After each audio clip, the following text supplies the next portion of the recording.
Hey there! A funny thing happened to me back when I was in graduate school in Chicago. I was on the maintenance crew for a large apartment complex, and we were moving beds around.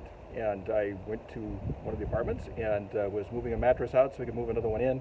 And I was walking down the street in Chicago with a mattress on my head. And as you can imagine, there's a lot of people on the sidewalk in Chicago.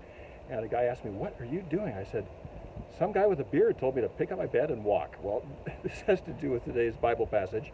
And if you're reading our Bible passages here at the Well, and you can find those on our private Facebook group, we'd encourage you to join that. And it's right at the top there. You can follow along with us every day.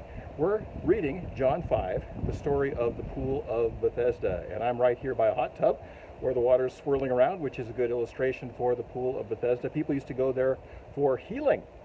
They would wait till the water would start to swirl, and then they'd get in and, they'd get healed. Well, Jesus came by, and there was a guy who was there for 38 years with some kind of an ailment, and Jesus asked him a very important question. Do you want to get healed? Do you want to be healed? And Jesus asked this a lot. This isn't just a one-off. It's something he did over and over and over. He looked at people and said, do you want to be healed? And the truth is, there are times where we don't want to be healed. We just as soon kind of cling to our shortcomings and our brokenness and our sickness, because then people expect less of us. I know that I do that. You probably do that too. And some of us are sighing have a little bit of a sigh of relief right now during this pandemic, where people expect less of us, and it feels good to rest a little bit. And the same thing happens when we get sick. Oh, I can't come. I'm sick. I'm not feeling well, and we kind of pass it off, and people expect less of us. And the truth is, sometimes we don't want to be healed. We don't want to work out of strength. And Jesus tells him, pick up your bed and walk, because the guy's making all kinds of excuses for why he can't be healed.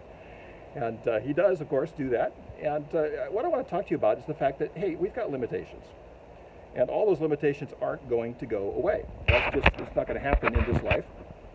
We've got limitations, and the fact that they've postponed the Olympics for another year doesn't mean that you and I are going to have the time to get ready for it. Mother Teresa could have all the prayer in the world, and she would never win the weightlifting competition at the Olympics. We've got limitations. We do, and that's just part of life. But the truth is, we often live out of our limitations and let them define us rather than our strengths. And I'm going to invite you to soar with your strengths, to get up and walk, to ask the Lord to heal those shortcomings, but not to focus on them, not to fixate on them, to focus on the strengths and the giftings God gave you and me. I was told once in a leadership seminar that groups need to work on their weaknesses, but individuals should soar with their strengths and never focus too much on their weaknesses. So what are you good at? What are you excellent at? What can you contribute?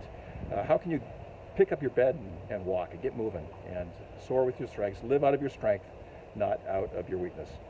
And the Lord asks us over and over, do you want to be healed? Do you want to walk? Do you want to get out there and have a life? I say yes, you say yes, let's go do it. See you next time. See you tomorrow.